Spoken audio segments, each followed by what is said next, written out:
The snow fell like judgment from an angry heaven, each flake another count against the living. Emma Reynolds hunched over the steering wheel of the '74 Ford Bronco, its engine growling against the Colorado winter, as if it too was determined to defy the storm. Through the windshield, Highway 70 had become a white abyss, the blacktop vanishing beneath drifts that rose by the minute. Just a little further, she whispered, partly to herself and partly to the ghost who had once sat beside her. The dashboard clock read 7:43 p.m., its faint green glow, one of the few lights visible in the whiteout conditions. The temperature gauge outside read 20 degrees, cold enough to kill if the Bronco broke down. Emma knew the old vehicle's quirks better than she wanted to. The way the clutch stuck in extreme cold, how the carburetor needed coaxing on winter mornings, the precise rhythm of pumping the gas pedal to keep it from flooding. Tom had taught her all of it. "This old girl has personality," he used to say, patting the dashboard like it was a faithful dog. "Treat her right and she'll never let you down." The Bronco's tires suddenly lost traction, sliding sideways toward the guardrail that separated the highway from a steep mountain drop. Emma's heart lurched into her throat as her hands instinctively corrected easing off the gas and turning into the skid, just as Tom had shown her during those long practice sessions in empty parking lots. "Not today," she said through gritted teeth as the Bronco straightened tires, finding purchase once more. "Not yet." 5 minutes later, the neon sign of Midnight Haven Diner emerged from the blizzard like a lighthouse on a storm-tossed sea. The M flickered intermittently, another repair bill she couldn't afford, but the rest of the letters burned steady against the darkness. Home they seemed to spell, though Emma knew that concept had become as tenuous as her grip on the diner itself. She parked the Bronco beside the diner, its navy blue paint nearly invisible under a coating of snow and ice. Tom had restored it the summer before his diagnosis, spending countless hours sanding rust, rebuilding the engine, and hunting down original parts. The Eagle Globe and anchor decal on the back window was now the only external sign of the man who had once brought the vehicle back to life. The wind howled as Emma made her way to the diner's entrance, each step sinking ankle-deep into fresh powder. Her fingers, despite thick gloves, were numb by the time she unlocked the door. The familiar bell jingled overhead as she stepped inside, the sound echoing through the empty restaurant. Emma flipped on the lights, watching the fluorescent tubes flicker reluctantly to life. The diner revealed itself in stages. Red vinyl booths cracked from years of use, chrome-edged tables that had seen 4 decades of elbows, and coffee cups, the long counter with its row of empty stools awaiting customers who wouldn't come tonight. In booth number 4, Tom's favorite, a framed photograph stood as a silent sentinel. Tom Watson in his navy dress blues, the day he'd returned from his final deployment. His dark eyes seemed to follow her as she moved through the diner, that half smile he always wore when he knew something others didn't. "I know," she said to the photograph. "It's not looking good." Emma made her way behind the counter, her movements an automatic ritual after 5 years. Start the coffee, check the griddle, turn up the heat. The building's ancient heating system groaned in protest, pushing warm air through vents that rattled with each mechanical breath. From beneath the cash register, she pulled out a stack of bills, held together with a paperclip. Carefully, as if handling something fragile, she counted them on the counter. $47. That was it. That was all that stood between her and the final notice tucked beneath the register drawer. She pulled out the notice of the First National Bank letterhead, stark and official. The language was cold, bureaucratic, devoid of any acknowledgement that this piece of paper represented the end of a dream. 7 days until foreclosure. 7 days until everything she and Tom had built together would be gone. Emma was 25 years old, and she was about to lose the only thing that mattered. 5 years earlier, she and Tom had purchased Midnight Haven with money from her grandmother's modest inheritance. Tom had just returned from Afghanistan, his final tour with SEAL Team 4 completed after 12 years of service. At 32, he'd been ready for something different, something that didn't involve weapons or war or watching brothers die. "We'll make it a beacon," he'd said the day they signed the papers, his excitement lighting up his weathered face. "Like my grandparents' place after World War II, somewhere for travelers to find their way home." The diner had been a fixture on Highway 70 since 1972, a stopping point for truckers, tourists, and locals alike. Previous owners had let it fall into disrepair, but Tom had seen its potential. With his military precision and her eye for detail, they'd restored much of its original charm. The vintage jukebox in the corner, the neon clock advertising Coca-Cola, the counter with its swiveling stools that spun with a satisfying squeak. Along one wall, Tom had created what he called the service wall. Photographs of local veterans spanning conflicts from Korea to Afghanistan, interspersed with military patches, medals, and memorabilia. At its center was a shadow box containing Tom's own Purple Heart, awarded after an IED in Fallujah had left shrapnel in his left leg. Every injury tells a story, he told customers who asked about his slight limp. Mine's just a chapter in a much longer book. That book had ended too soon. The cancer diagnosis had come like an ambush. Stage 4 lung cancer, likely from burn pit exposure during deployments. The doctors in Saaz had given him a year. He'd made it 14 months fighting with the same determination he'd shown in battle. The medical bills had drained their savings. The diner's business had suffered during his illness as Emma split her time between caring for him and keeping Midnight Haven afloat. After his death 2 years ago, she'd tried to recover to honor his memory by making the diner the beacon he'd envisioned, but the financial hole was too deep. The CB radio in the corner crackled suddenly, startling Emma from her thoughts. Once that radio had been their lifeline to the trucking community, a constant stream of voices sharing road conditions, warnings, and the occasional joke. Now it's sat mostly silent, just another relic of better times. Breaker 19 for any westbound on I-70. Roads completely shut down at mile marker 213. Repeat, total closure due to whiteout conditions. Over. Emma sighed. No traffic meant no customers, not that she expected many on a night like this. She glanced at the clock above the coffee machine. 8:15 p.m. Time to close up, flip the sign, and admit defeat. Tomorrow she'd call the lawyer, maybe see if she could work out some kind of payment plan with the bank, though she knew it was hopeless. They'd been patient enough. She was reaching for the light switch when she heard it. A low rumble that cut through the howling wind like distant thunder.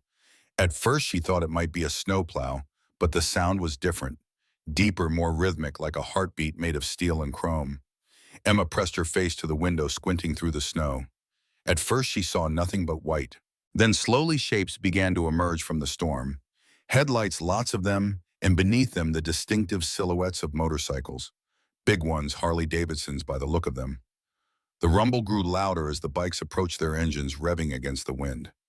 Emma counted 15 machines in total, all riding in tight formation, despite the treacherous conditions. As they pulled into the diner's parking lot, their headlights swept across the windows like searchlights, filling the empty dining room with harsh white light. Emma stepped back from the window, her heart pounding. She'd heard stories about motorcycle clubs, seen them in movies, but she'd never actually encountered one. These men, and they were all men she could tell, even through their heavy winter gear, looked like something out of a nightmare. Leather jackets, boots, helmets that hid their faces. They moved with the confidence of people who weren't used to being told no. The lead rider dismounted first, a tall man with broad shoulders who seemed to command the others without saying a word. He looked toward the diner, and Emma could feel his gaze even through the window. Slowly, deliberately, he began walking toward the front door. Emma's hand hovered over the light switch. She could turn off the lights, lock the door, pretend the diner was closed. These men wouldn't know the difference. They'd probably just move on, find somewhere else to wait out the storm. Somewhere that wasn't her problem. But as the man approached the door, Tom's voice echoed in her memory. Never judge someone by how they look, Em. Judge them by how they act when they think no one's watching. The man reached the door and paused, his gloved hand hovering over the handle. Through the glass, Emma could see his face clearly now. He was older than she'd expected, maybe mid-50s, with gray streaking his dark hair at the temples. A neatly trimmed salt and pepper beard framed a face weathered by years on the road. His eyes, sharp and assessing, took in the diner's interior in one sweeping glance before settling on her. He knocked 3 times, the sound somehow both respectful and urgent. Emma looked back at the 47 on the counter, then at the foreclosure notice, then at the man waiting in the storm. Tom's voice echoed again. A beacon for travelers. A home away from home. She walked to the door and turned the lock. The moment Emma opened the door, the full force of the storm hit her like a physical blow. Snow swirled into the diner, and the temperature dropped 20 degrees in seconds. The man standing on her threshold was covered head to toe in ice and snow, his leather jacket frozen stiff, his beard white with frost. Ma'am, he said, his voice rough from the cold and probably decades of cigarettes. I know this is an imposition, but we've been riding for 10 hours straight. The highway's completely shut down about 10 miles back, and we're not going to make it much further in this weather. Emma's heart hammered against her ribs. Every instinct screamed at her to close the door, to lock it, to call the police.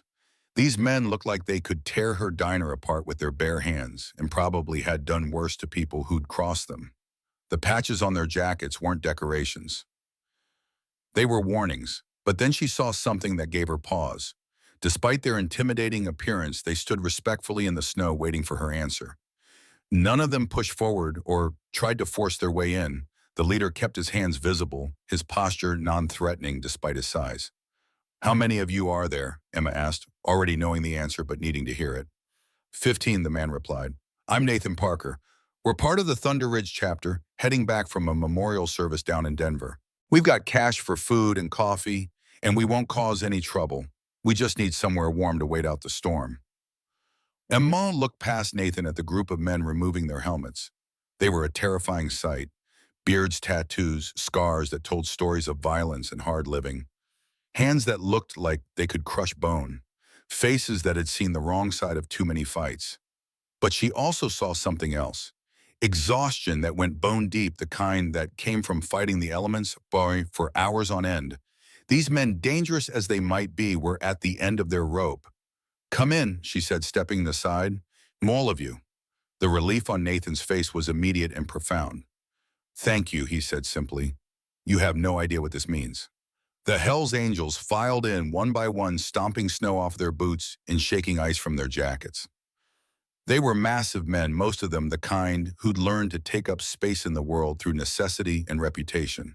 Their leather jackets creaked as they moved, the patches and pins catching the diner's fluorescent light.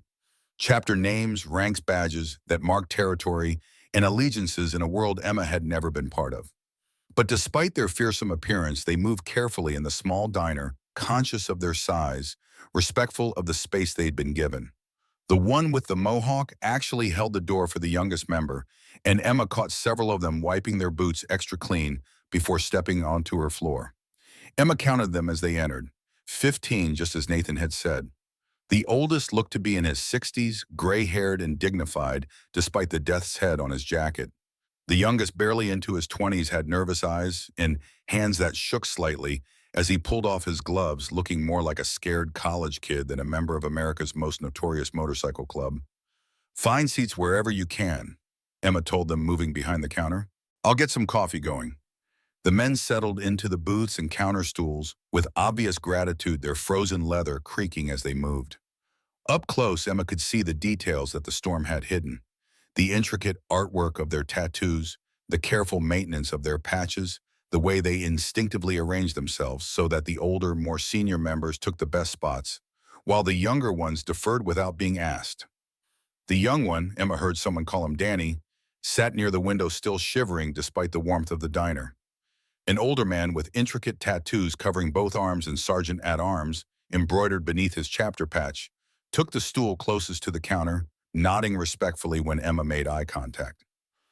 Haven't seen weather like this in years, Nathan said, settling onto a stool near the register. His jacket hung open now, revealing more patches. President, in bold letters, service ribbons that suggested military background, and a small American flag pin that seemed oddly patriotic for someone society labeled an outlaw. As Emma poured coffee into thick white mugs, she noticed Nathan's eyes flickering to the service wall, lingering on Tom's photograph. His expression shifted subtly. Recognition, perhaps, or something close to it. Your husband? He asked, gesturing to the photo. Emma nodded, sliding a mug of coffee across the counter to him. Tom Watson. He passed away 2 years ago. Nathan studied the photograph more carefully. Navy, right? The uniform. SEAL Team 4, Emma said, a hint of pride cutting through her wariness. 2 tours in Iraq, 1 in Afghanistan. Nathan's eyebrows raised slightly. Impressive. Those guys don't mess around. He sipped his coffee, then added, Marines myself, 1985 to 2003. Did my time and got out. Emma hadn't expected that. She looked at Nathan with new eyes, seeing past the leather and patches to something else. The military bearing the way he carried himself, the quiet authority. A lot of us served, Nathan continued, noticing her surprise. Marcus over there was USMC as well. Carlos did Army Rangers. Pete was Air Force. Tom would have liked that, Emma said softly. He always had a soft spot for veterans, no matter what branch. Nathan's eyes moved to the Purple Heart in its shadow box. Afghanistan. Fallujah, 2004. IED took out their Humvee. He lost 2 friends. Nathan nodded, understanding, without needing more details. His eyes then moved to the foreclosure notice sticking out from under the register, and Emma realized her attempt at discretion had failed. His expression softened with understanding. "How long do you have?" he asked quietly. 7 days. Emma admitted, the words falling out of her mouth before she could stop them. "But that's my problem, not yours." "The hell it is," Nathan said. "You opened your door to us when you didn't have to. You fed us when you couldn't afford to. That makes it our problem, too." Emma shook her head. "I appreciate the sentiment, but there's nothing you can do. I'm behind on 3 months of payments, and the bank's not interested in sad stories." Nathan was quiet for a moment, his weathered hands wrapped around his coffee mug. Then he looked up at her with eyes that seemed to see straight through her defenses. "Tell me about this place," he said. "How long have you owned it?" 5 years, Emma replied. "Tom and I bought it with my grandmother's inheritance. It was his dream, a place where travelers could find a hot meal and a friendly face no matter what time of night they rolled in." "Sounds like he was a good man." "The best," Emma said, her voice catching slightly. "Cancer took him 2 years ago. I've been trying to keep the place running, but—" She gestured helplessly at the empty diner, the flickering lights, the general air of barely controlled decay. "But it's hard to run a business on memories and good intentions," Nathan finished. "Something like that." Nathan was quiet again, and Emma could see him thinking, weighing options she couldn't guess at. Finally, he spoke. "What if I told you that you've helped more people than you know? What if I told you that this place, your kindness, has probably saved lives?" Emma frowned. "I'm not sure what you mean." 5 years is a long time, Nathan said. "A lot of travelers pass through this stretch of highway. A lot of people in trouble looking for help. You remember all of them." Emma shook her head. "There have been thousands." "But you helped them all, didn't you? Hot coffee, a warm meal, maybe a kind word when they needed it most." "I tried to," Emma said. "Tom always said we were supposed to be a light for people. A beacon, you know? Someone who'd leave the porch light on for travelers." Nathan smiled, and there was something almost secretive about it. "A beacon," he repeated. "Yeah, that's exactly what you are." Before Emma could ask what he meant, a commotion arose from one of the booths. Pete was shaking Danny awake, his voice urgent but gentle. "Kid, wake up. You're having a nightmare." Danny jerked upright, his eyes wild and unfocused. For a moment, he looked around the diner like he couldn't remember where he was. Then recognition dawned, and his shoulders sagged with relief. "Sorry," he mumbled. "Bad dreams. They come and go." "Want to talk about it?" Pete asked, settling back into his seat across from the younger man. Danny shook his head, but after a moment he spoke anyway. "It's always the same dream. I'm lost on some dark highway. My bike's broken down and there's nowhere to go. No lights, no help, just endless darkness." He looked around the warm diner at the faces of his fellow riders, at Emma behind the counter. "But then I wake up and I'm here, and it's okay." Emma felt something shift in her chest, a recognition she couldn't quite name. How many people had sat in these same booths, found comfort in this same warm light? How many travelers had been lost and cold and desperate only to find refuge in the unlikely beacon she and Tom had built on this forgotten stretch of mountain highway? She looked at Nathan, who was watching her with that same knowing smile. "What aren't you telling me?" she asked. "Nothing you won't figure out soon enough," he replied. "But right now we need to focus on practical matters. You said the bank wanted 3 months of back payments. How much?" 15,000, she admitted reluctantly, plus late fees and legal costs. "It's probably closer to 15,000 total." Nathan whistled low. "That's serious money." "More than I'll ever have," Emma said. "Look, I appreciate what you're trying to do, but seeing $15,000 isn't the kind of thing you find in couch cushions. This place is finished, and maybe that's okay. Maybe it's time." "No," Nathan said, his voice sharp enough to cut through her resignation. It's not time, not for a place like this, not for a woman like you. He stood up, fishing his cell phone out of his pocket.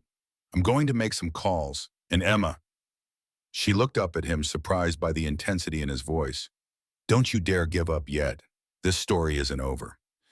As Nathan walked toward the front door, presumably to get better cell reception, Emma found herself staring after him. She didn't understand what was happening, didn't know what kind of calls he intended to make, or what difference they could possibly make. But for the first time in months, she felt a flicker of something she'd almost forgotten how to recognize. Hope. Nathan returned from making his phone calls with snow in his hair and an expression Emma couldn't read. He'd been outside for nearly an hour, pacing back and forth in the storm, his voice occasionally rising above the wind as he spoke to whoever was on the other end of the line. The other bikers had watched him through the windows, exchanging glances that suggested they knew something Emma didn't.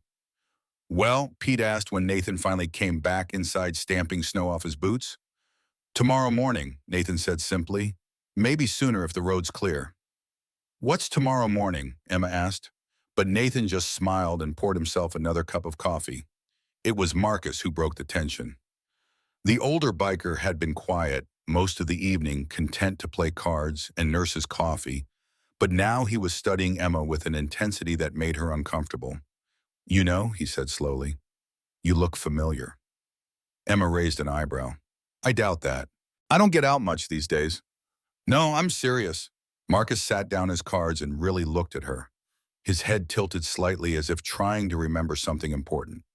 How long did you say you've been running this place? 5 years. And before that, Tom and I lived in Denver. He was still active duty, did long deployments. I worked as an administrative assistant for a shipping company. Marcus snapped his fingers suddenly so loudly that several of the other bikers looked up. That's it, Tommy Patterson. Emma frowned. I'm sorry I don't. Big guy, red beard, drove for Western Mountain Transport. Marcus was getting excited now, his voice rising.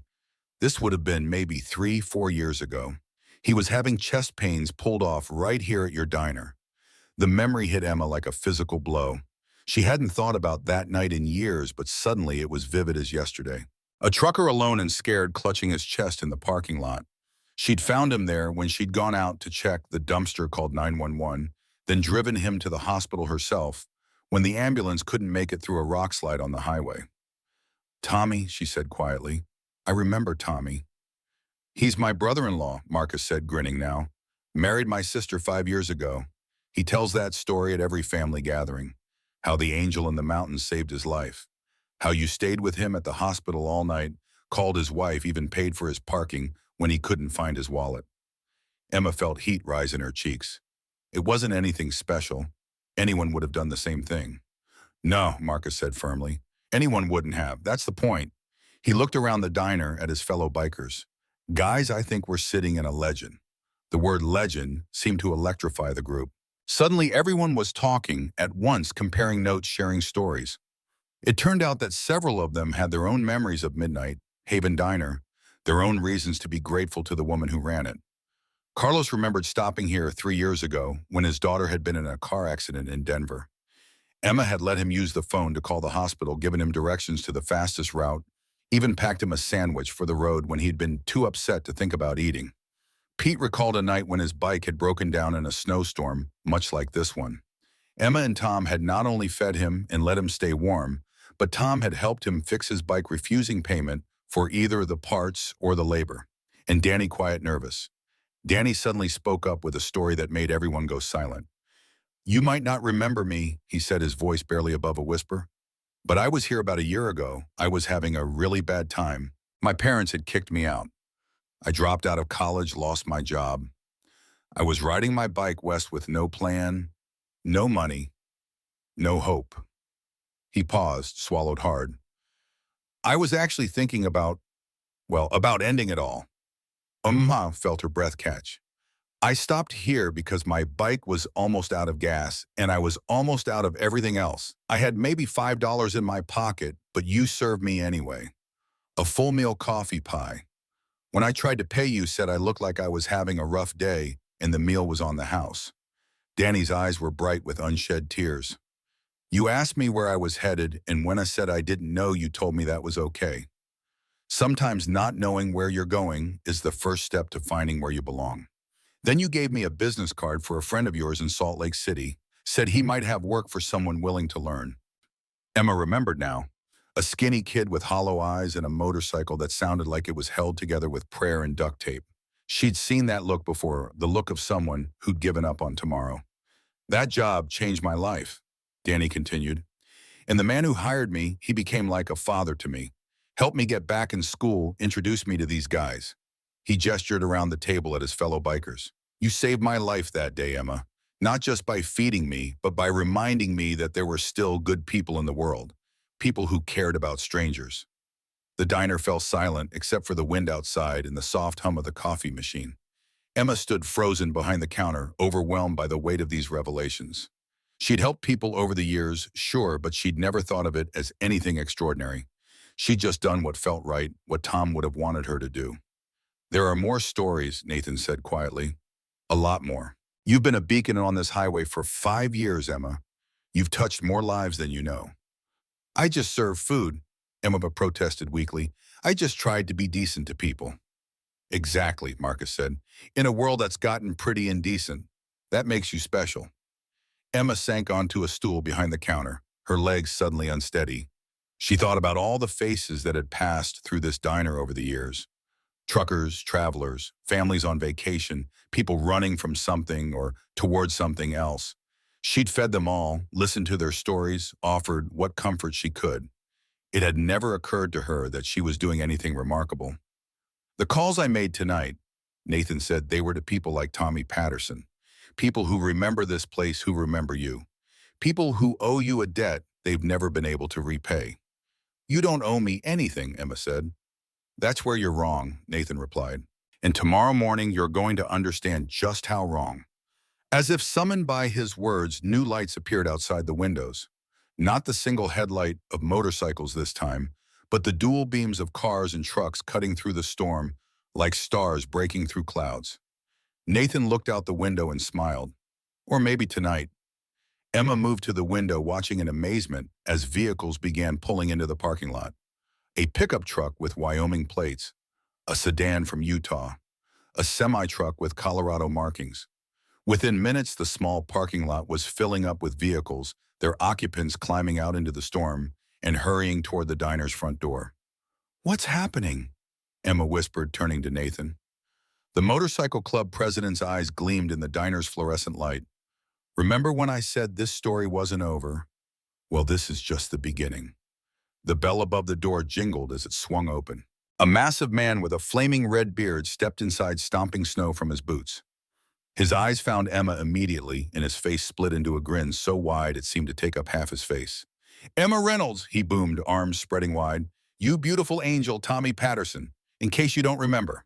You saved my worthless hide 3 years ago, and I've been looking for a chance to return the favor ever since. As Tommy enveloped her in a bear hug that lifted her off her feet, Emma's eyes met Nathan's over the trucker's shoulder. The Hells Angels president nodded once, a silent promise in his eyes. This story wasn't over.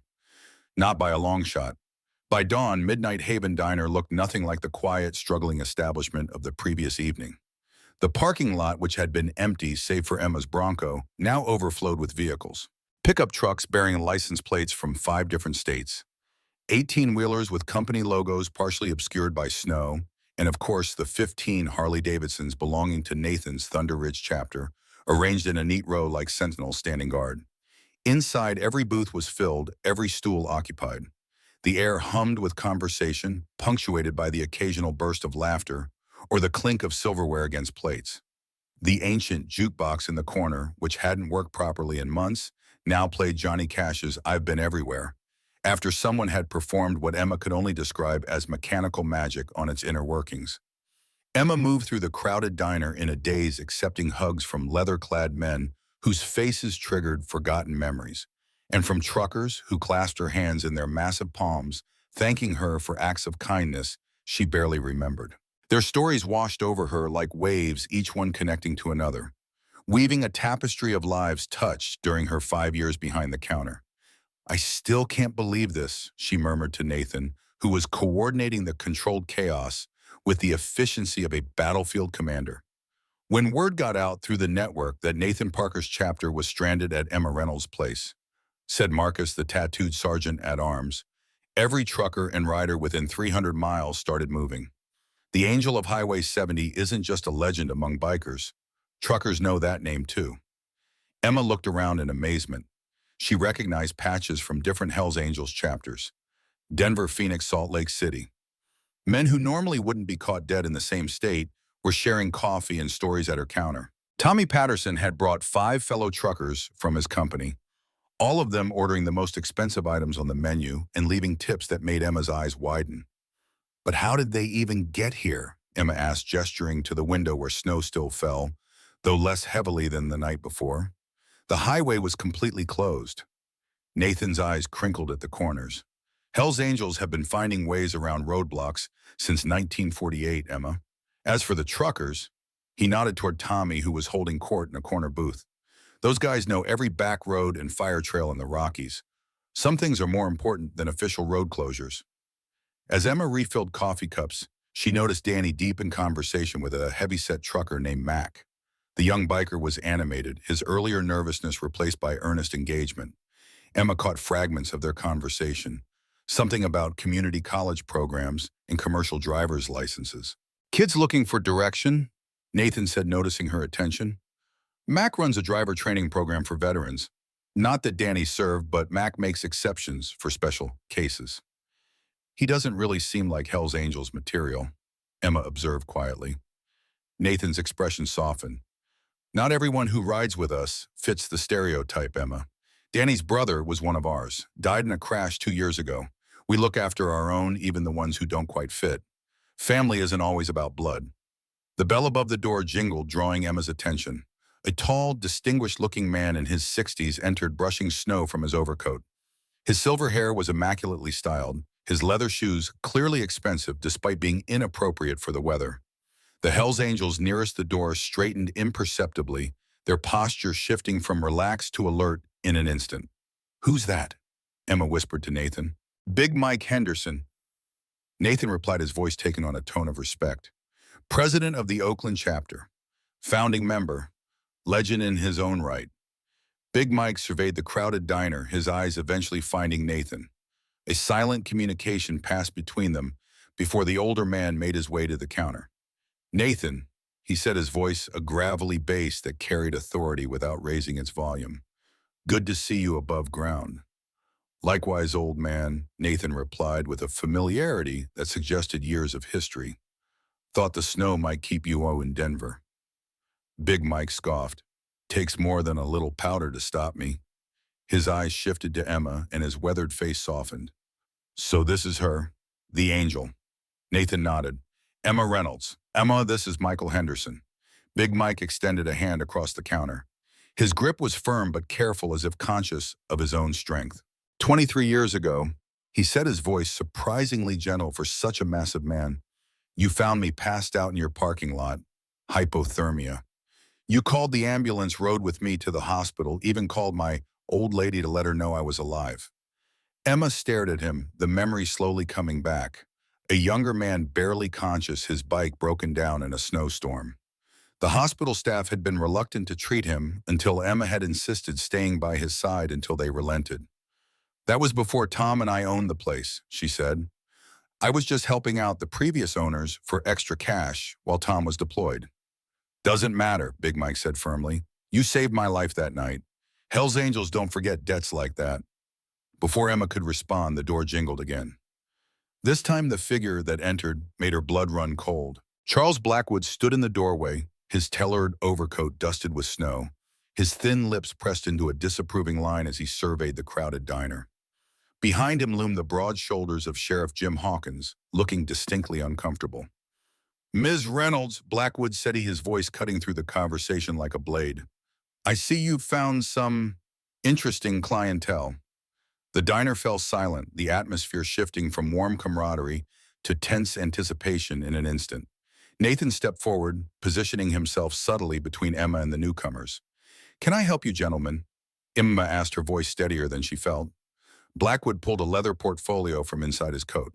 I thought I'd save you the trouble of coming into the bank, given the weather and your situation.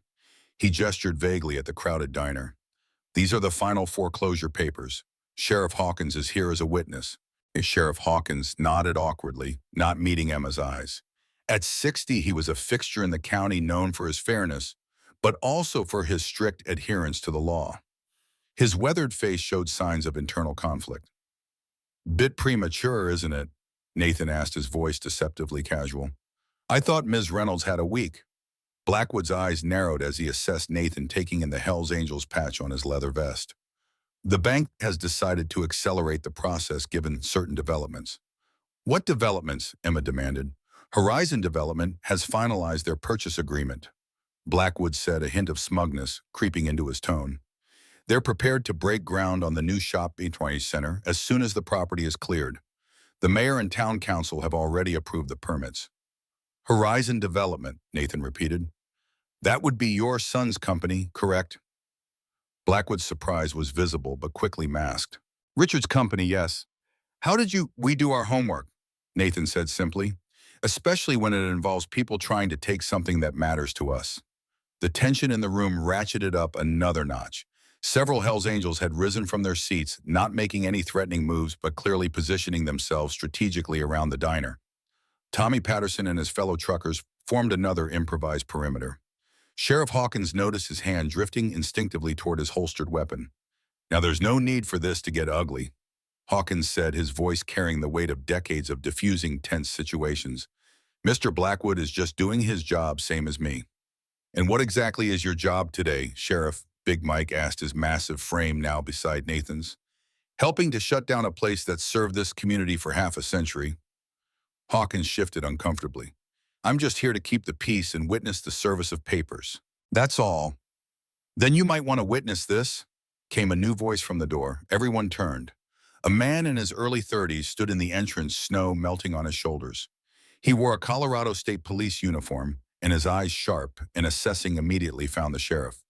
Sergeant Davis, Hawkins acknowledged, surprise evident in his voice. What brings you up from Denver? Actually, it's Lieutenant now, Davis replied, stepping fully into the diner. And I'm here because I got a call about Highway 70 being mysteriously open despite the statewide closure order. Blackwood waved this away impatiently. That hardly seems relevant to... I'm not finished, Davis cut him off. I'm also here because 5 years ago I was stationed in this county as a rookie, and one night I responded to a call about a suicidal veteran at a rest stop 5 miles from here. The lieutenant's eyes found Emma. When I arrived, I found Tom Watson, your husband, ma'am, talking to the man. Calm as could be, sharing coffee from a thermos, just listening. By the time I approached, the man had surrendered his weapon and agreed to get help.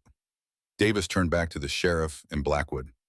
Tom told me later that was the third veteran that month he'd talked down.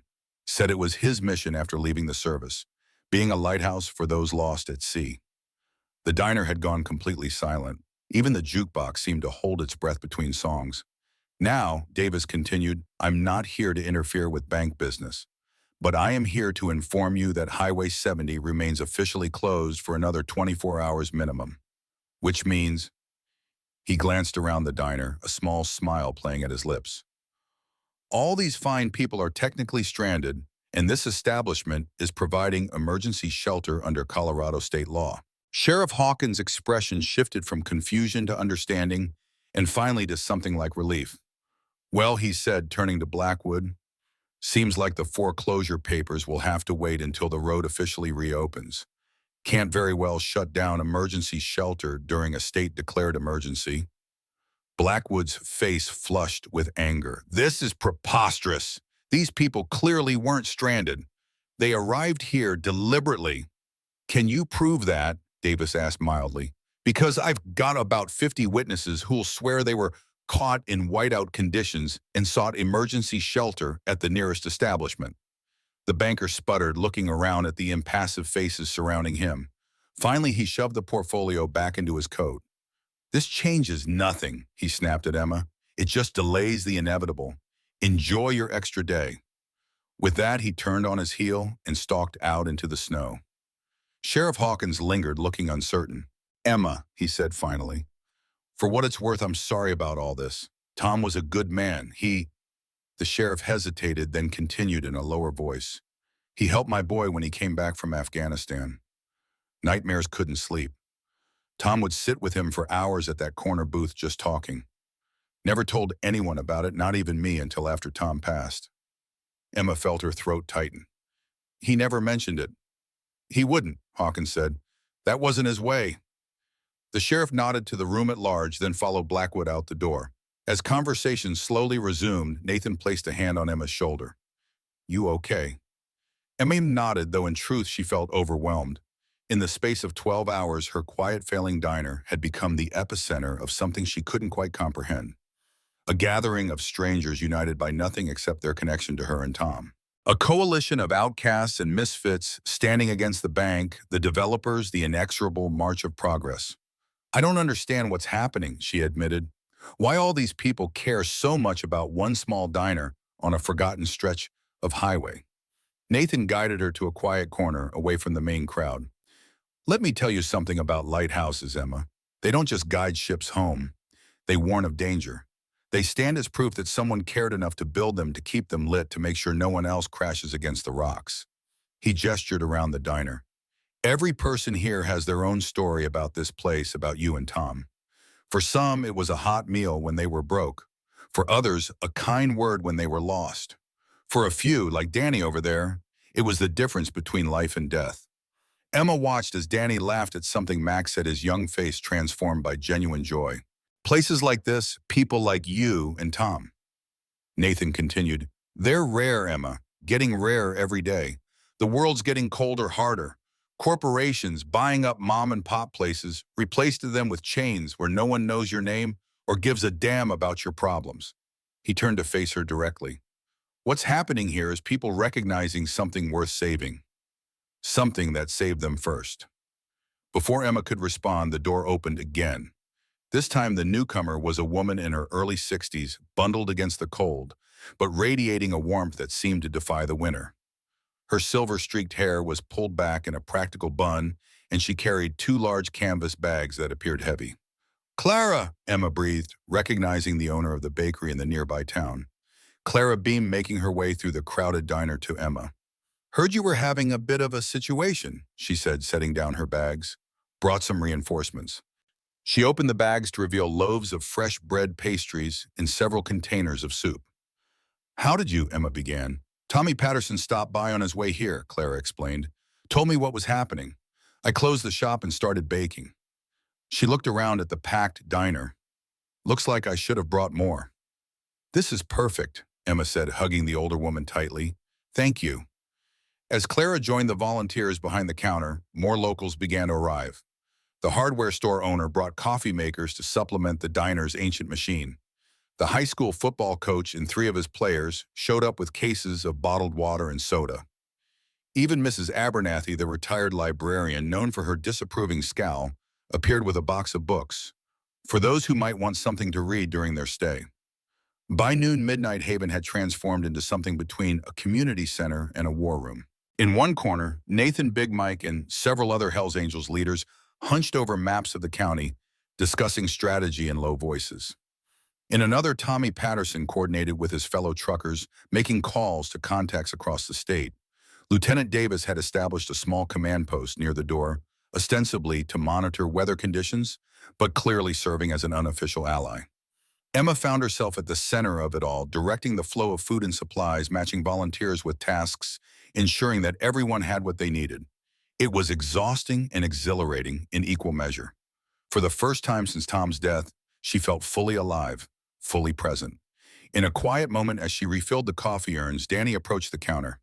The young biker had shed his leather vest, revealing a faded Metallica t-shirt that made him look even younger. Hey, he said, fidgeting slightly. I just wanted to say thanks again. For everything. Emma smiled. You don't have to keep thanking me, Danny. I know, but...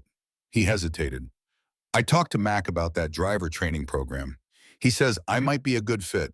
Says they need young guys who understand both sides. The road and what it's like to feel lost.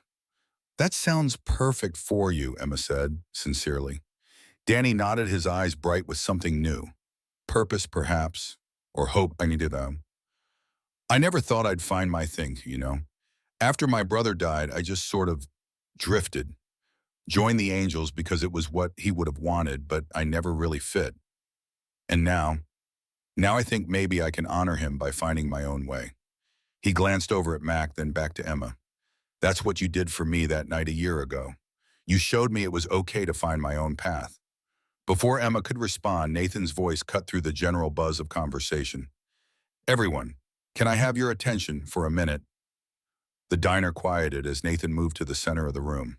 He stood tall, his military bearing evident in his straight posture and confident stance.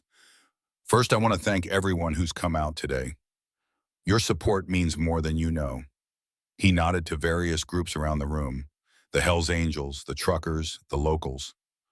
What we're seeing here is community in its purest form, people coming together to protect something that matters. Nathan turned to Emma. Emma Reynolds and her late husband, Tom, created more than just a diner here. They created a sanctuary, a place where the lost could be found, where the hungry could be fed, where the lonely could find connection. For 5 years, they've been a beacon on this highway, guiding travelers home. Murmurs of agreement rippled through the crowd. Now that beacon is in danger, Nathan continued. Corporate interests want to tear it down, replace it with yet another soulless strip mall. They see land and potential profit. They don't see the lives that have been saved within these walls. He reached into his jacket and pulled out a rolled paper. I'd like to share something with you all, something Tom Watson was working on before he passed away. Emma frowned, moving closer as Nathan unrolled what appeared to be architectural plans. Tom called it Project Lighthouse, Nathan said, spreading the papers on a cleared table. His vision for expanding Midnight Haven into something more, a proper haven for veterans and travelers alike.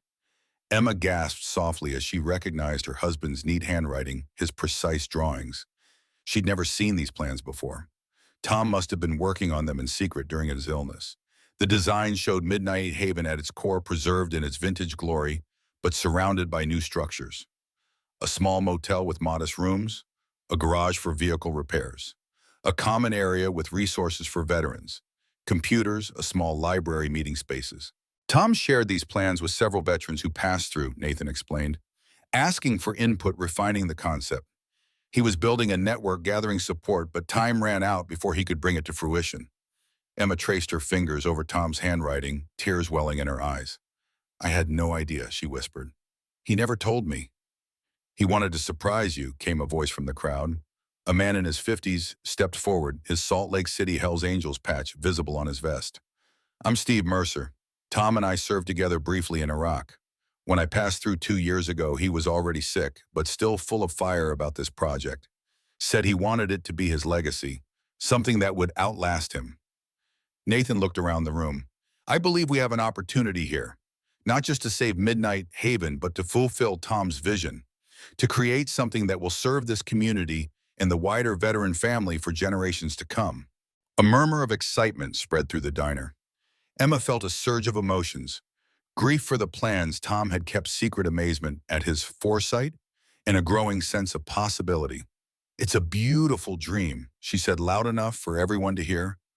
But dreams don't pay bank loans. We're still facing foreclosure, and $15,000 is a lot of money to raise in 24 hours. Big Mike stepped forward, his massive presence commanding attention. Hells Angels Oakland chapter pledges $5,000, he announced without preamble. Considerate payment of a long overdue debt. Nathan nodded. Thunder Ridge matches that. $5,000. Denver chapter adds $3,000, called another voice. Salt Lake City puts in $2,000, Steve Mercer added. Tommy Patterson stepped into the center of the circle. The truckers have been passing the hat, he said, holding up a baseball cap filled with cash and checks. We're at $4,200 and counting. Clara from the bakery spoke up next. The town council was supposed to meet tonight to approve the final permits for Horizons development, but 3 of the 5 members are in this room right now, and I think I speak for all of us when I say we might need to reconsider that vote. A middle-aged man in a plaid shirt nodded from his seat by the window. As council president, I think we need a proper community impact study before approving any new development. Could take months to organize. Lieutenant Davis smiled slightly. State police would, of course, need to conduct a thorough traffic safety assessment for any major commercial development on a mountain highway. Very thorough, very time-consuming. Emma looked around in amazement as more pledges of money and support poured in. The arithmetic was simple and stunning. They had already surpassed the $15,000 needed to stop the foreclosure. But something bigger was happening here. A community was rallying not just to save a diner, but to create something new and vital. As the excitement built, Nathan pulled Emma aside. "There's something else you should see," he said, leading her toward the back office. "Tom left something in my keeping before he passed. Said I'd know when it was time." In the quiet of the small office, Nathan produced a sealed envelope from inside his jacket. "He gave this to me about a month before he died. Made me promise not to give it to you unless two conditions were met: you were in danger of losing the diner, and there was a real chance to save it."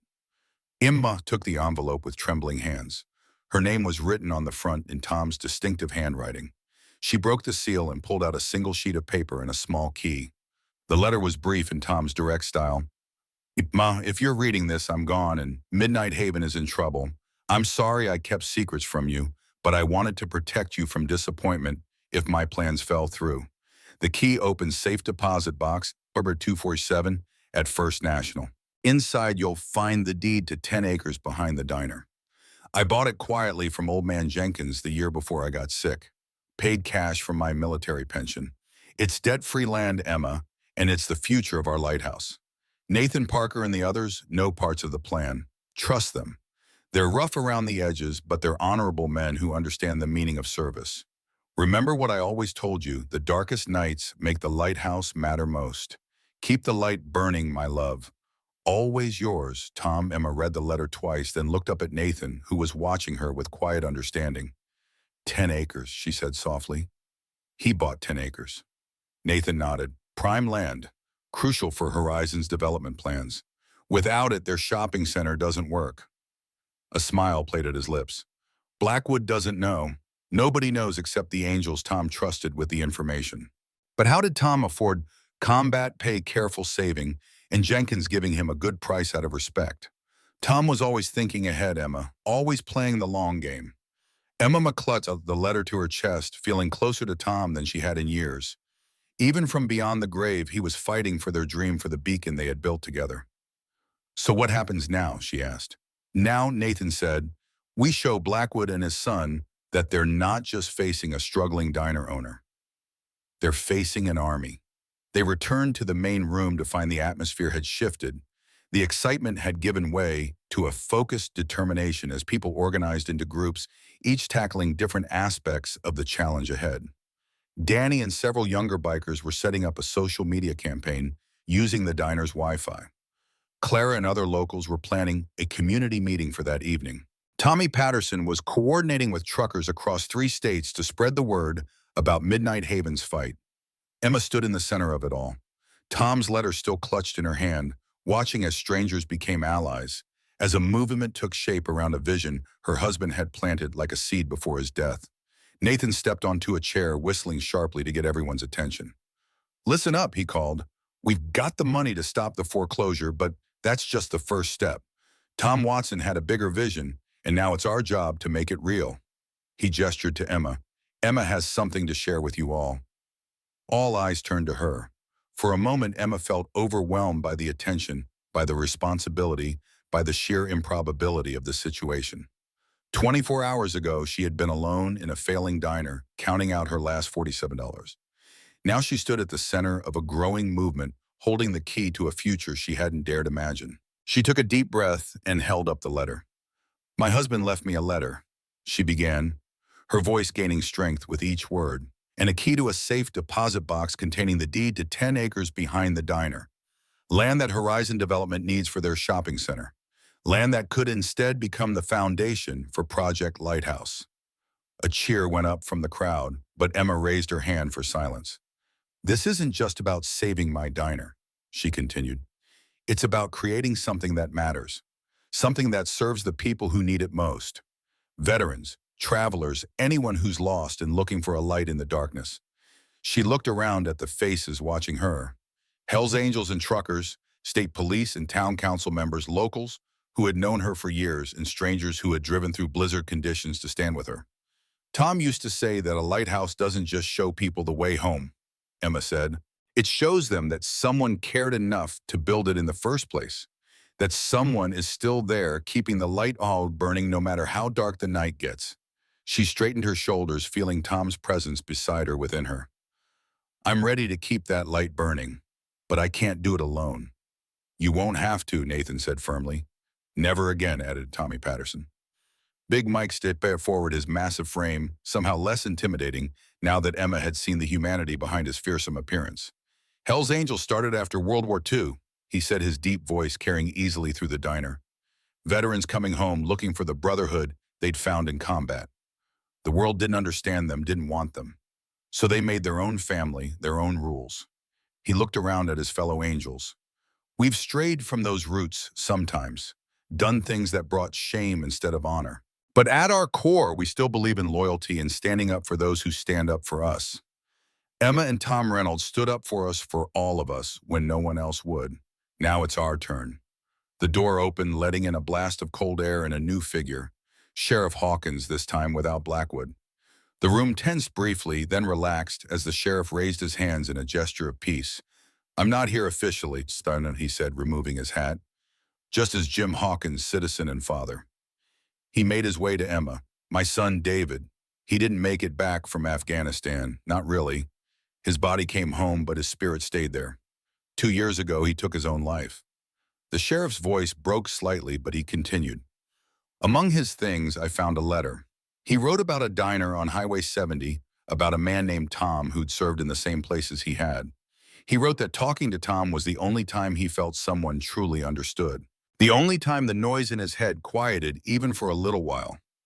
Hawkins reached into his jacket pocket and pulled out a folded check. This is David's military life insurance.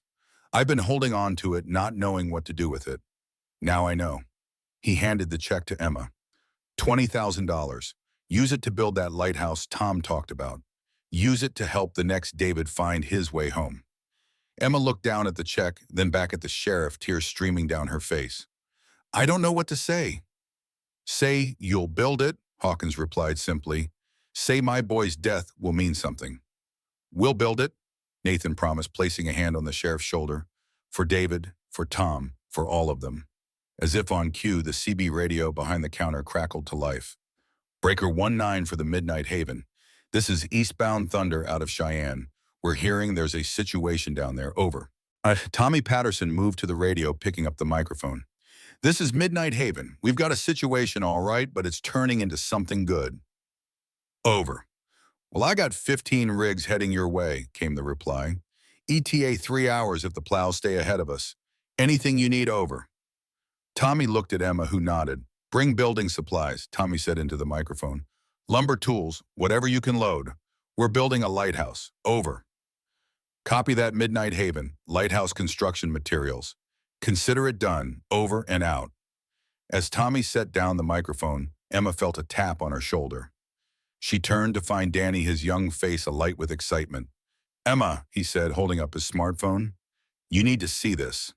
On the screen was a hastily created social media page titled Save Midnight Haven. The counter at the top showed over 5,000 shares in just 2 hours. Comments poured in from across the country.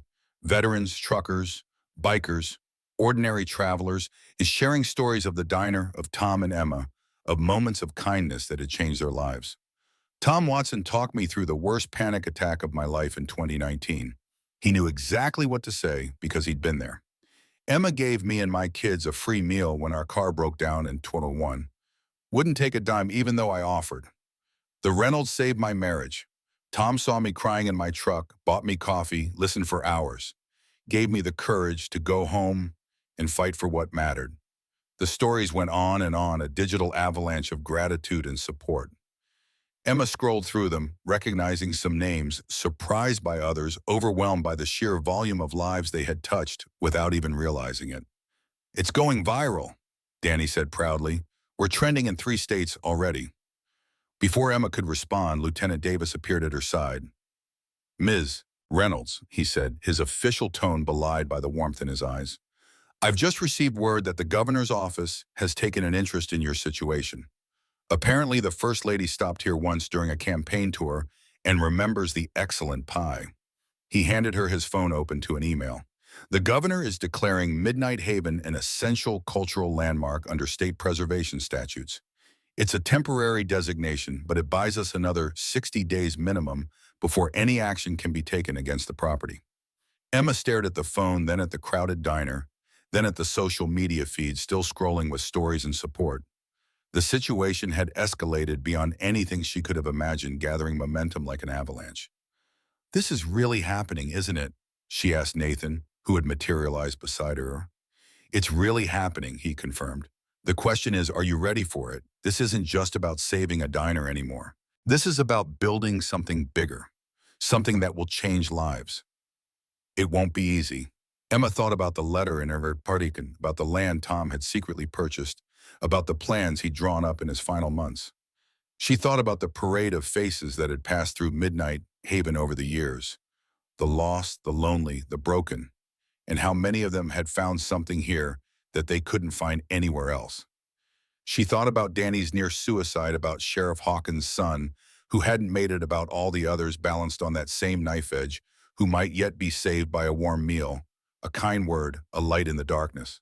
"I'm ready," she said, her voice firm with newfound resolve. "For Tom, for all of them." Nathan nodded, satisfaction evident in his weathered face. "Then let's get to work." Outside, the snow had finally stopped. The late afternoon sun broke through the clouds, casting long shadows across the parking lot where vehicles continued to arrive. Trucks loaded with supplies, cars filled with volunteers, motorcycles carrying Hell's Angels from chapters as far away as California. Highway 70 was officially closed, but a steady stream of traffic made its way to Midnight Haven, nonetheless drawn by something more powerful than road signs or weather warnings. A beacon shining in the Colorado mountains, a light that refused to go out. Toi se viet life in 3, de kek fuk kek loid aduk sakden. Sauda kim tra, vadura de sut kuikong. The next morning dawned clear and cold, the storm having finally moved east overnight. The rising sun painted the snow-covered mountains with hues of pink and gold, creating a backdrop that seemed too perfect to be real. Emma stood on the diner's front steps, clutching a steaming mug of coffee between her gloved hands, and took in the sight before her. The parking lot, which just 2 days ago had held only her Bronco, now resembled a small village. Pickup trucks and 18-wheelers were parked in neat rows.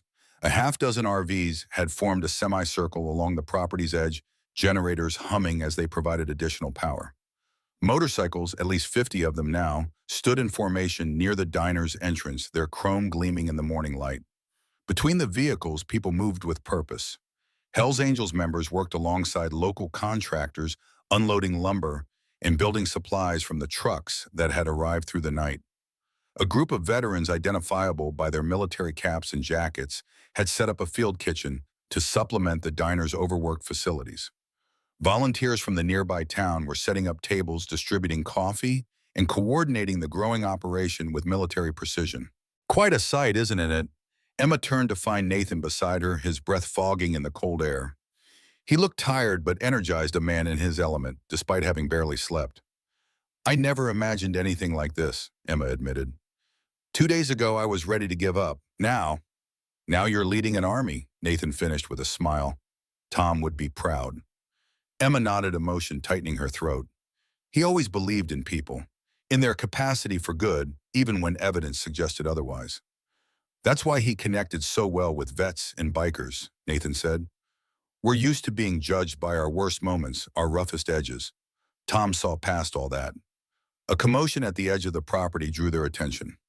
A black SUV had pulled up, and Charles Blackwood emerged, accompanied by a younger man in an expensive overcoat. Even from a distance, the family resemblance was clear. The same sharp features and confident bearing, though the younger man's face lacked the hardened lines of bitterness that characterized his father. "Richard Blackwood," Nathan said, identifying the newcomer. "Looks like father and son have arrived to assess the situation." Emma straightened her shoulders. "Good. Let them see what they're up against." They watched as the Blackwoods surveyed the scene, Charles's face darkening with it each passing moment. Richard's expression was harder to read. Surprise, certainly, but something else too. Curiosity, perhaps, or even reluctant admiration. Big Mike spotted the visitors and moved to intercept them, his massive frame somehow managing to look both intimidating and diplomatic. Words were exchanged, gestures made toward the diner. Finally, Big Mike pointed in Emma and Nathan's direction. Looks like we're about to have company, Nathan observed. Emma nodded, setting down her coffee mug. Time to find out if we're building a lighthouse or preparing for war. The Blackwoods made their way across the crowded parking lot, drawing stares and whispers. Hell's Angels members stopped their work to watch their postures, shifting subtly into more defensive stances. Tommy Patterson and several truckers drifted closer to Emma and Nathan, a silent show of support.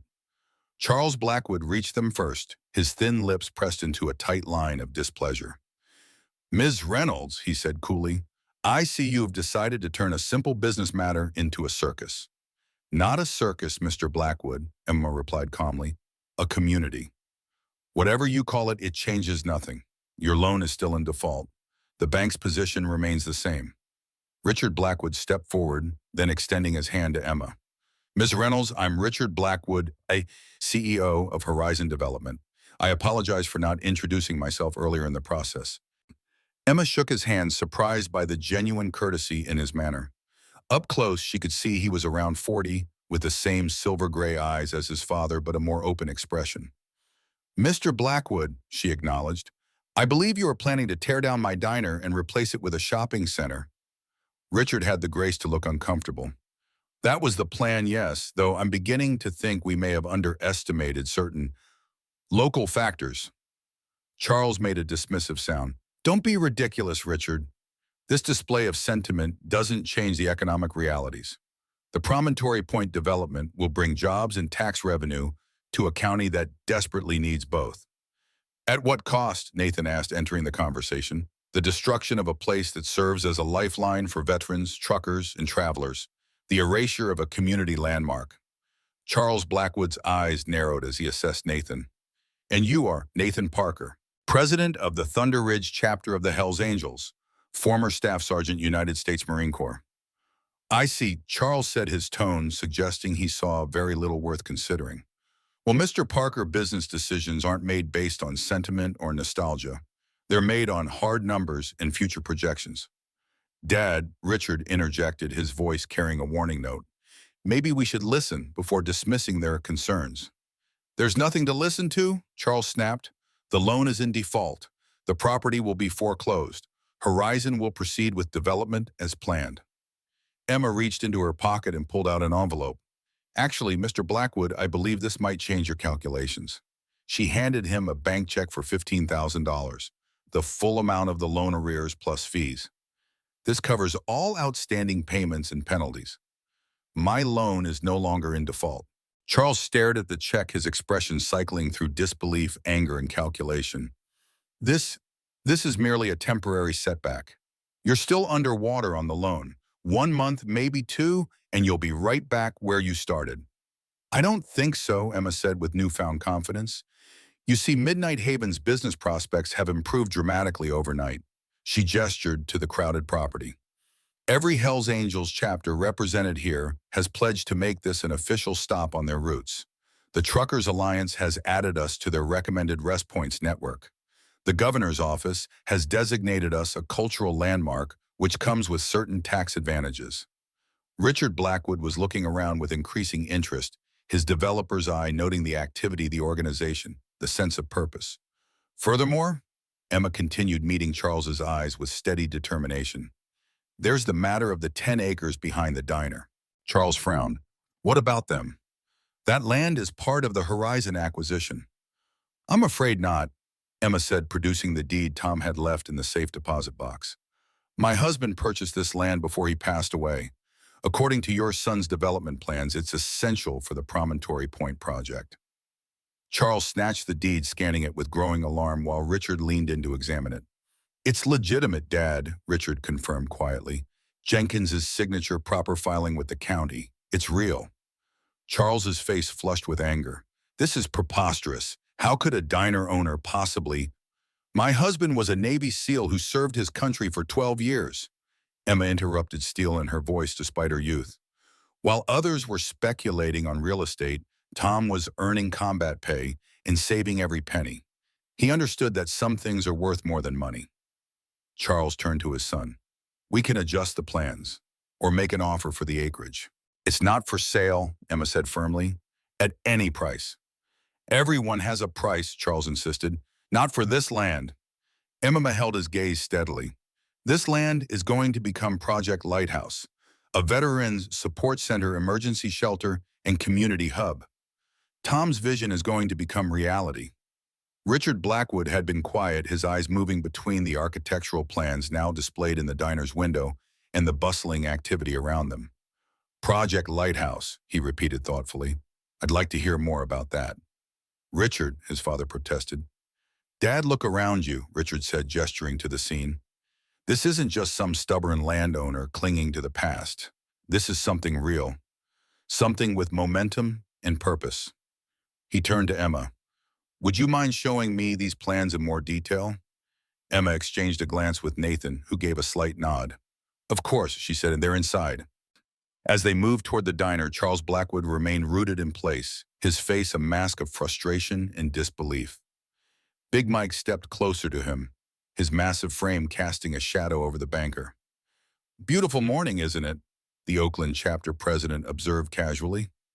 Good day to reassess one's priorities. Inside the diner, which was bustling with volunteers serving breakfast to workers, Emma spread Tom's architectural drawings on a cleared table. Richard Blackwood studied them with professional interest, occasionally asking questions about specific features or dimensions. Your husband had a good eye, he admitted. These plans are surprisingly comprehensive for someone without formal training. Tom was always detail-oriented. Detail-oriented, Emma said. It came with the SEAL training. He'd research everything exhaustively before making a move. Richard nodded, tracing the outline of the proposed veteran housing units. These are smart, compact but dignified.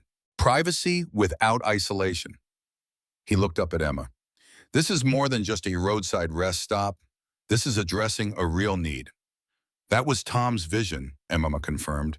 A place where veterans could find more than just a hot meal, where they could find resources, community purpose. Richard was silent for a moment, his eyes distant. Finally, he said quietly, I served too, Iraq 2004 to 2006, Army. Nothing as elite as your husband, just a regular infantry officer. Emma hadn't known this, and her surprise must have shown on her face.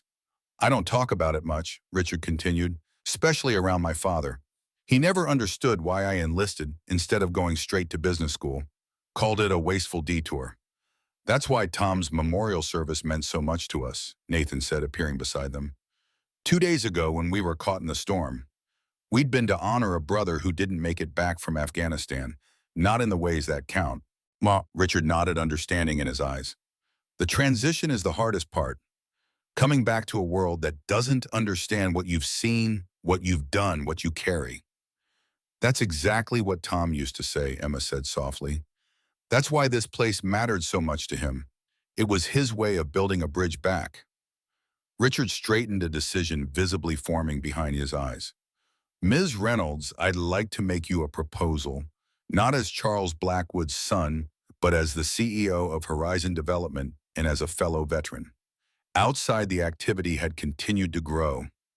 News vans from Denver television stations had arrived, reporters doing live stand-ups with the busy scene as their backdrop. Social media was ablaze with the story. The small diner fighting corporate development, the unlikely coalition of Hell's Angels truckers and local citizens, the vision of a lighthouse for veterans rising from a snow-covered mountainside. Lieutenant Davis had established a proper command post coordinating with state officials to manage the growing influx of vehicles and volunteers. Sheriff Hawkins had returned, this time in uniform, but clearly supportive, helping to direct traffic and maintain order. Charles Blackwood stood apart from it all, watching with growing consternation as his carefully laid plans unraveled. His phone rang and he answered it curtly, his expression darkening as he listened. The mayor said what? He demanded. They can't possibly... Yes, I understand it's an election year, but... Fine, yes, I'll handle it. He ended the call just as Emma, Nathan, and Richard emerged from the diner. The three of them were talking animatedly, pointing to different areas of the property, clearly engaged in serious planning. Richard, Charles called sharply. A word, please. Richard joined his father, his posture noticeably more confident than before. The mayor's office called you too, I take it. This is political grandstanding, Charles said dismissively. It will blow over once the media circus moves on to the next human interest story. I don't think so, Dad, Richard replied. This is real. These people are committed. And frankly, so am I. Charles stared at his son. What are you talking about? I've made a decision, Richard said firmly. Horizon is going to partner with Project Lighthouse instead of fighting it. You can't be serious. Dead serious. Richard's voice took on an edge his father had rarely heard. We're going to help build this, not tear it down. That's business suicide, Charles protested. The shopping center projections. The shopping center was your idea, Dad. Your vision of progress, not mine. Richard gestured to the plans now being displayed on a makeshift bulletin board for all to see. This is addressing a real need. Veterans' homelessness, suicide rates, lack of transitional support. These are real problems. Problems I've seen firsthand, problems I've watched friends struggle with. And you think one roadside project will solve all that? Charles asked skeptically. No, but it's a start, a model that could be replicated. Richard's expression softened slightly. Dad, I know you see the world in terms of profit margins and growth projections. You taught me to think that way too. But my time in Iraq taught me something else, that some things matter more than money. Charles looked at his son as if seeing him for the first time. You never told me you felt this way about your service. You never asked, Richard said simply. A heavy silence fell between them, laden with years of unspoken words and missed connections. Finally, Charles sighed a sound of resignation rather than anger. The bank's board of directors is already getting calls, he admitted. The governor, 2 state senators, even the VA secretary. This story is gaining traction nationally. Then maybe it's time to reassess which side of history you want to be on, Richard suggested. Charles studied his son's face, then looked past him to where Emma stood with Nathan, a young woman of 25, somehow rallying an army around her late husband's dream. For a brief moment, something that might have been regret flickered across Charles's features. The Blackwood name has always been associated with progress, he said slowly. Perhaps it's time we reconsidered what progress truly means. Richard's eyebrows rose in surprise. Dad, I'm not making any promises, Charles cautioned, but I need to make some calls, different calls than I planned. As Charles walked back to his SUV, Emma approached Richard. Everything okay? Richard nodded, a hint of wonder in his expression. Better than I expected. I think my father just might be remembering the man he used to be before banking became his religion. He looked at the architect's rendering of Project Lighthouse, now prominently displayed. So partners, Emma extended her hand. Partners. By midday, the transformation was already visible. What had begun as an emergency mobilization to save a diner had evolved into a full-scale construction project. Teams of volunteers had staked out the foundation for the first new building, a multi-purpose center that would serve as both emergency shelter and veterans resource hub. Big Mike had taken charge of security, establishing a perimeter and organizing shifts to ensure the growing collection of supplies remained protected. His imposing presence, combined with the visible support of Sheriff Hawkins and Lieutenant Davis, sent a clear message that Project Lighthouse was here to stay. Tommy Patterson had converted his semi-truck into a mobile command center, coordinating the arrival of additional supplies and volunteers from across 3 states. The CB radio crackled constantly with updates from truckers making their way to Midnight Haven, each bringing whatever resources they could gather. In the midst of it all, Emma kept the diner running, ensuring everyone had hot coffee meals and a warm place to rest. The narrow profit margins that had threatened to sink her business had been replaced by a steady stream of donations, with many visitors insisting on paying double or triple the menu prices to support the cause. Around 2 o'clock, a sleek helicopter appeared overhead, circling once before setting down in a cleared area at the edge of the property. A tall, distinguished man in his 60s emerged, accompanied by several aides and security personnel. Is that who I think it is? Emma asked, watching from the diner window. Nathan nodded, a rare look of surprise on his weathered face. Governor Williams. I heard he might come, but didn't actually believe it. They watched as Lieutenant Davis greeted the governor, briefly explaining the situation before leading him toward the diner. Emma smoothed her apron nervously, suddenly aware of her disheveled appearance after nearly 48 hours of nonstop activity. You look fine, Nathan assured her. Remember, he's here to see you, not the other way around. The bell above the door jingled as Governor Williams entered, removing his hat as he crossed the threshold. The diner fell momentarily silent before conversations resumed at a more subdued volume. Ms. Reynolds, the governor said, extending his hand. James Williams, I understand you've started quite a movement here. Emma shook his hand firmly. It started itself, Governor. I just provided the location. Williams smiled, appreciating her modesty. My wife still talks about the apple pie she had here during our campaign swing 2 years ago. Says it was the best she's ever tasted. That was Tom's recipe, Emma said. He claimed it was classified by the Navy, but I think he just liked being mysterious. The governor laughed, then grew more serious. I've been briefed on Project Lighthouse. It's an impressive vision, especially in light of our state's challenges with veteran support services. It was my husband's dream, Emma explained. He understood what veterans need because he lived it himself. Well, it seems his dream has found powerful allies. The governor gestured toward the window where Richard Blackwood could be seen deep in conversation with several construction experts. I just spoke with Richard on my way in. Horizon Development is fully committed to the project now, and the state is prepared to offer its support as well. Emma blinked in surprise. State support. We have grant programs for veteran services that have been underutilized, Williams explained, and certain regulatory hurdles that might typically slow down a project like this can be expedited given the circumstances. That's incredibly generous, Emma said. It's good policy, the governor replied. And if I'm being honest, good politics too. Supporting veterans never goes out of style in Colorado. He smiled again, genuine warmth in his expression. But more importantly, it's the right thing to do. Tom Watson wasn't the only veteran who found a hard road home. But maybe thanks to what you're building here, he'll be among the last to face that journey alone. The governor's visit, brief as it was, catalyzed another surge of activity. State officials arrived to offer technical assistance with permits and regulations. Architects volunteered to refine and expand Tom's original plans. Construction companies donated equipment and expertise. By late afternoon, Emma found herself standing on a small rise overlooking the property, trying to absorb the magnitude of what was happening.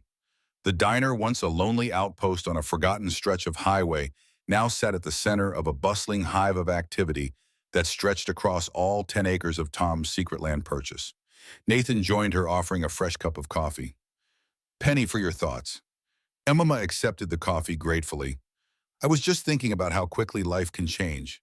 3 days ago, I was counting out my last $47 and preparing to lose everything. Now you're changing the world, Nathan finished. Or at least a small corner of it. It doesn't seem real, Emma admitted. Part of me is waiting to wake up and find it was all a dream. Not a dream, Nathan assured her. Though I admit even for Hell's Angels, this is an unusual situation.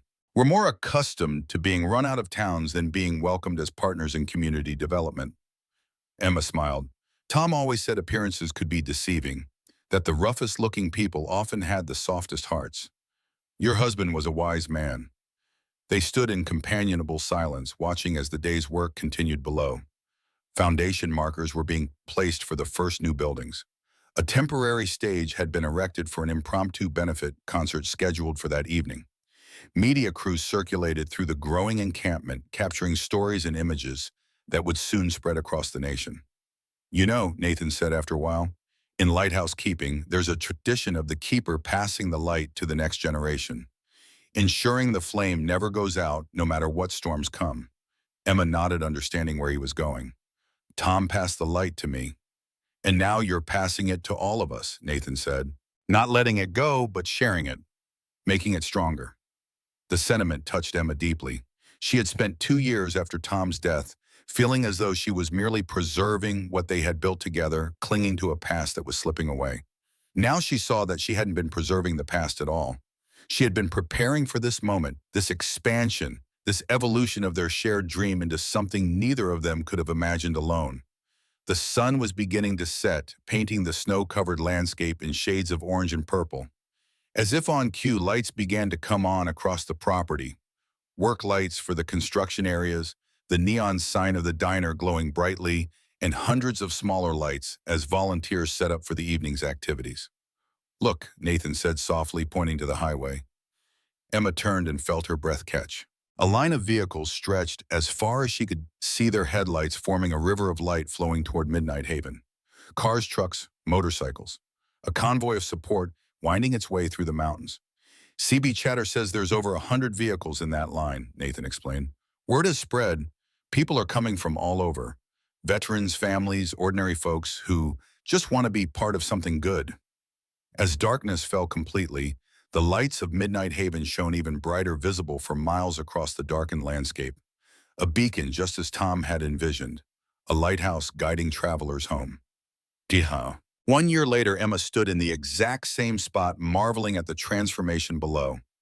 Where once there had been only a small diner facing foreclosure, a thriving complex now spread across the property. The diner itself remained at the heart of it all, preserved in its vintage glory, but now surrounded by purpose-built structures that fulfilled every aspect of Tom's vision. The Veteran Resource Center, a modern building designed to evoke a naval vessel with its clean lines and porthole-like windows, housed counseling services, job placement assistance, and educational programs. Next to it, a row of small but dignified transitional housing units provided temporary homes for veterans working to reestablish their lives. A garage and mechanical shop run by Hells Angels volunteers offered both vehicle repairs for travelers and vocational training for veterans interested in mechanical trades. A community garden, still young but already productive, supplied fresh produce to the diner and provided therapeutic activity for residents. And overlooking it all on the highest point of the property stood the lighthouse itself. Not a functional maritime beacon, but a monument and observation tower, its rotating light sweeping across Highway 70, every night a symbol visible for miles. In just 12 months, Project Lighthouse had already made an extraordinary impact. Over 237 veterans had found temporary housing in the facilities. The Resource Center had helped 163 former service members secure employment, while another 58 had enrolled in educational programs. During the harsh winter months, the emergency shelter had provided safe haven for more than 400 stranded travelers. But the numbers told only part of the story. The real success could be seen in the faces of those who had found purpose, community, and healing within these walls. Veterans who had once been isolated were now working side by side, supporting each other through the difficult transition to civilian life. Travelers who had once merely passed through now stopped to volunteer to share stories, to become part of something larger than themselves. "Impressive view, isn't it?" came a familiar voice. Emma turned to find Nathan climbing the hill to join her. A year had added a few more streaks of gray to his beard, but his step was as sure as ever, his presence as solid and reassuring as the day they'd met. "Hard to believe it's only been a year," Emma replied. "Sometimes it feels like we've been building forever. Other times it seems like just yesterday we were huddled in the diner during that snowstorm." "Time's funny that way," Nathan agreed, coming to stand beside her, "especially when you're doing something that matters." Below them, preparations were underway for the official 1-year anniversary celebration. The parking lot, now properly paved and expanded, was filling with vehicles. Everything from government SUVs to motorcycles to family cars. A temporary stage had been erected where the governor would speak along with several veteran advocates, and somewhat to her ongoing discomfort, Emma herself. "Nervous about your speech?" Nathan asked, reading her expression. "Terrified," Emma admitted. "I'm not good with crowds." "Just speak from the heart," Nathan advised. "Tell them about Tom, about the dream. The rest will follow naturally." Emma nodded, grateful for his confidence. Over the past year, Nathan had become more than just an ally in the Project Lighthouse effort. He had become a friend, a confidant, a partner in bringing Tom's vision to life. Different from Tom in many ways, but similar in the ones that mattered most. His steadfastness, his commitment to service, his belief in the power of community. And somewhere along the way, amid planning meetings and construction challenges and late nights at the diner counter, their relationship had evolved into something neither of them had expected. Nothing rushed or dramatic. They were both still carrying their own griefs and responsibilities, but a quiet understanding had grown between them, a connection that went beyond their shared mission. The sound of a motorcycle engine drew their attention to the access road where a familiar figure was arriving. Danny, no longer the nervous young man they'd met during the snowstorm, rode confidently on a beautifully maintained Harley. He had completed Mac's truck driver training program with high marks and now split his time between long-haul trucking and helping with Project Lighthouse. "Right on time," Nathan observed. "Kid's grown up a lot this year." "We all have," Emma said softly. The truth of that statement struck her suddenly. She had grown too, from a widow struggling to preserve her husband's memory to a leader building his legacy.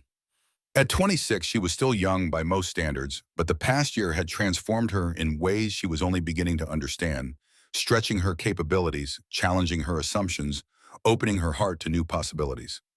"You know what today is, besides the anniversary?" Nathan asked. Emma nodded. "1 year since I thought I'd lost everything. 1 year since I found out how much I still had. 1 year since you opened your door to 15 stranded Hell's Angels and changed all our lives," Nathan added. Emma smiled at the memory. "I was terrified of you all." "We noticed," Nathan said with a chuckle. "But you opened the door anyway. That's courage." "That's Tom," Emma corrected. "I heard his voice in my head telling me to look past appearances." "I think that was you too," Nathan said quietly. "The best parts of him living on through you." Before Emma could respond, a young woman in military uniform approached, saluting Nathan crisply before turning to Emma. "Ms. Reynolds, they're ready for you downstairs. The ceremony is about to begin." Emma took a deep breath, looking once more at the thriving community below, at the lighthouse standing tall against the blue Colorado sky, at the legacy that had grown from a single act of kindness during a snowstorm. "I'm ready," she said, and she meant it in ways that went far beyond the upcoming ceremony. As they descended the hill together, Emma found herself thinking about that moment of decision a year ago. Standing at the diner door, her hand hovering over the light switch, torn between fear and compassion. How easy it would have been to turn off the lights, to pretend the diner was closed, to send those 15 bikers back into the storm. How different her life would be now if she had made that choice. Instead, she had opened the door just as Tom would have done. And in doing so, she had opened the door to possibilities she couldn't have imagined. The CB radio in the diner crackled to life with a familiar question that had become tradition among truckers and travelers on Highway 70. "Breaker 19 for the Midnight Haven. How's our angel doing tonight?" And from inside, a volunteer answered with the response. Emma had taught them words that had become both greeting and promise to all who sought shelter on the long dark highway. "The lights on the coffee's hot, and the road is always open for family." In the parking lot, Richard Blackwood waited with the other dignitaries, his father Charles standing somewhat awkwardly beside him. The elder Blackwood had undergone his own transformation over the past year. Not a complete change of heart, but a gradual softening. After witnessing the success of Project Lighthouse and its positive impact on the community, including a significant boost to local property values, Charles had become, if not an enthusiast, at least a pragmatic supporter. "Never thought I'd see the day when the First National Bank of Colorado would be sponsoring a Hells Angels charity ride," Charles muttered to his son as they watched the proceedings. Richard smiled. "Times change, Dad, sometimes for the better." Big Mike stood with a contingent of Hells Angels from chapters across the country, their leather vests now bearing a new patch alongside their traditional insignia, a small lighthouse with the words "Project Lighthouse, Eston 2024, embroidered beneath it. Tommy Patterson and dozens of other kickers had arranged their rigs in a horseshoe around the ceremony area, a wall of chrome and steel protecting the celebration. Many of them wore T-shirts bearing the Project Lighthouse logo, sold as fundraisers for the ongoing construction. As Emma took her place on the stage, she caught sight of Tom's photograph, now enlarged and prominently displayed on the diner's exterior. His eyes seemed to follow her, his half-smile suggesting he had known all along what was possible here. "Ladies and gentlemen," the governor began, "1 year ago, a snowstorm forced 15 Hells Angels to seek shelter at a struggling diner on Highway 70. What happened next could only be described as a miracle, not of divine intervention, but of human connection." Emma listened as the governor recounted the story that had now become almost mythical. The diner facing foreclosure, the mobilization of bikers and truckers, the discovery of Tom's secret land purchase, and his visionary plans. The audience, numbering in the hundreds, listened raptly, though many of them had heard the tale before. "Today," the governor continued, "Project Lighthouse stands as a testament to what we can accomplish when we look past our differences and focus on our shared humanity. In its first year, this facility has provided temporary housing to over 200 homeless veterans, connected 150 veterans with employment opportunities, and served as an emergency shelter during 3 major weather events." Applause rippled through the crowd. Emma saw Danny wiping away a tear, and she knew he was thinking of his own journey over the past year, from lost young man to purposeful adult. But statistics tell only part of the story, the governor said. The true impact of Project Lighthouse can be measured in lives transformed in hope, restored in community, rebuilt. And none of it would have been possible without the vision of one Navy SEAL who dreamed of a better way to serve his fellow veterans and the courage of one woman who refused to let that dream die. The governor turned to Emma. Miss Reynolds, would you like to say a few words? Emma stepped to the microphone, her heart pounding. She had prepared a speech, but as she looked out at the assembled crowd, Hell's Angels and truckers, veterans and volunteers, media and politicians, she set her notes aside. A year ago, she began, her voice gaining strength with each word. I thought Midnight Haven was just a diner, a business, a building. I was wrong. She gestured to the complex surrounding them. What Tom understood, what all of you helped me see, is that Midnight Haven was never about the building. It was about the light inside, the welcome, the sense that no matter how dark the night or how fierce the storm, someone was keeping watch, keeping the door open, keeping hope alive. Emma looked up at the lighthouse, its white tower gleaming in the sun. In maritime tradition, lighthouses serve three purposes: to warn of danger, to guide to safe harbor, and to let lost travelers know they're not alone in the darkness. That's what we're building here. Not dwarfed structures of wood and stone, but a beacon of hope for all who need it. Her eyes found Nathan in the crowd, solid and supportive as always. She found Danny standing tall and proud in his trucker's jacket. She found Big Mike, the fearsome Hells Angels leader, who had become one of Project Lighthouse's most devoted advocates. Tom used to say that the darkest nights make the lighthouse matter most, Emma continued. I think what he meant was that it's in our most difficult moments, as individuals and as a society, that acts of kindness and community matter the most. That's what Project Lighthouse represents. Not just services for veterans, not just shelter for travelers, but a commitment to keeping the light burning no matter how dark the night gets. She paused, feeling Tom's presence beside her, within her. 1 year ago, 15 Hells Angels knocked on my door during a snowstorm. I was afraid. I was alone. I was about to lose everything I cared about. But I opened that door anyway because my husband had taught me that the most important thing we can do in this life is keep the light burning for others. Emma looked out at the sea of faces, many now damp with tears, and felt a sense of completion, of purpose fulfilled. So that's what we'll continue to do here at Project Lighthouse. Keep the light burning, keep the coffee hot, keep the door open for family. Not just family by blood, but family by choice, by circumstance, by shared humanity. As applause erupted, Emma stepped back from the microphone, her heart full. The project would continue to grow, to evolve, to face new challenges and opportunities. But in this moment, surrounded by the community that had formed from a single act of kindness during a snowstorm, Emma knew with absolute certainty that Tom's dream, their dream, was alive and thriving. The light would continue to burn, guiding travelers home for generations to come. And that was a legacy worth building, one day at a time, one life at a time, one beacon in the darkness at a time. As the ceremony concluded and the celebration began in earnest, Emma made her way back to the diner. She slipped behind the counter, pouring coffee with the same care she had shown on that snowy night a year before, when 15 unexpected guests had changed her life forever. Through the window, she could see the parking lot filled with motorcycles, the riders mingling with truckers, veterans, politicians, and ordinary citizens. Different worlds colliding, connecting, creating something new and vital. She moved to booth number 4, Tom's favorite spot, and sat down for a quiet moment. His photograph watched over her from the wall, and she touched it gently. We did it, Tom, she whispered. We built your lighthouse.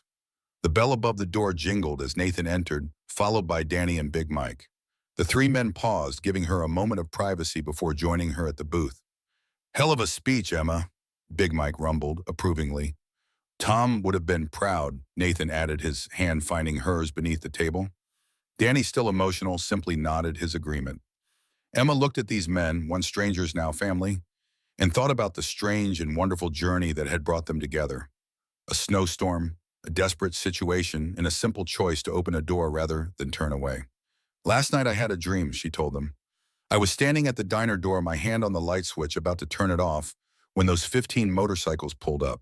But in the dream, I could see everything that would happen if I opened that door. All of this, all of you, everything we've built together? And did you still open it? Danny asked. Emma smiled, in a heartbeat. Outside, the celebration continued as the sun began its descent toward the western mountains. Soon darkness would fall, and the lighthouse would shine its beams sweeping across Highway 70, a promise and an invitation to all who traveled the long dark road. A beacon, a harbor, a home.